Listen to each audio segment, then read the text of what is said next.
वीज वितरण कंपनीच्या चुकीच्या नियोजनामुळे शेतकरी वर्गात प्रचंड असंतोष पसरल्याने आज या असंतोषाचा उद्रेक थेट रस्ता रोको आंदोलनात झाला। छत्रपती शिवाजी महाराजांच्या पुतळ्यास पुष्पहार अर्पण करत आंदोलनाला सुरुवात झाली।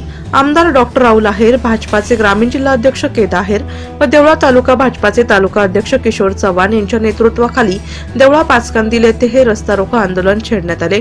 शेती पंपासाठी दिवसा व अखंडित वीज मिळावी, नादुरुस्त झालेले रोहित्र 24 तासाच्या आत बसवण्यात यावेत या आंदोलनकर्त्यांच्या प्रमुख मागण्या होत्या। सुमारे 1 तास चाललेल्या या रस्ता रोकोमुळे सटाणा नाशिक रस्त्यावर वाहनांच्या लांबच लांब रांगा लागल्या होत्या। यावेळी राज्यातील महाविकास आघाडी सरकारच्या विरोधात घोषणाबाजी देखील करण्यात आली। तहसीलदार दत्तात्रय शेजवळ, वीज वितरण कंपनीचे कार्यकारी अभियंता भोये व पोलीस निरीक्षक सुहास देशमुख यांना संबंधित मागण्यांचे निवेदन देण्यात आले।